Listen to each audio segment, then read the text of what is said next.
Shëndetësia në përgjithësi në qeverisjen e Kurtit ka pas një krizë e cila jo që është përmirësuar, por veç është thelluar. Unë jam Arber Tolaj, me profesion jam ortoped, pra specialisti kirurgjisë ortopedike. Kam ushtruar funksione tjera, një kohë kam udhëhequr klinikën e ortopedisë dhe traumatologjisë lëkomotore.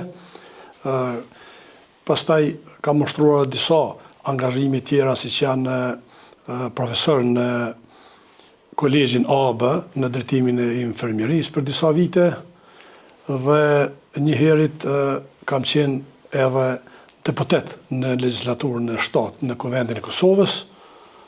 Këto në pika shkurta. Atëherë, si që thatë, ju vini nga sektori i shëndetësisë.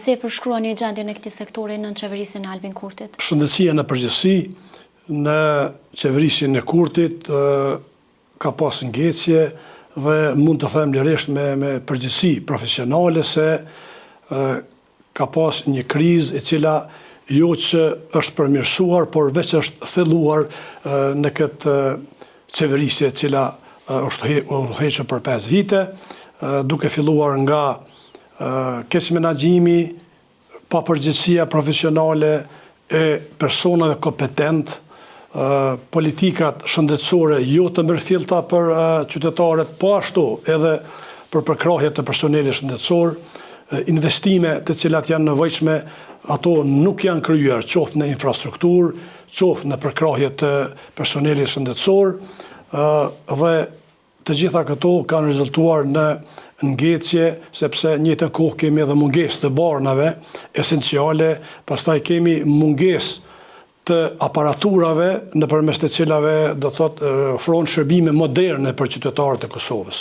Pra, zotri Tolaj, ju pretendoni edhe një mandat tjetër për deputet. Çka keni me bërë si aleancë në sektorin e shëndetësisë ose ju personalisht? Si që ka edhe më lartë, ndër të tjerat personeli shëndetësor nuk ka pasur edhe respekt institucional, për arsye se qeveria Kurti veç ka ofruar premtime, ka mbajtur konferenca për shtyp, mirë po dështimet kanë ekzistuar.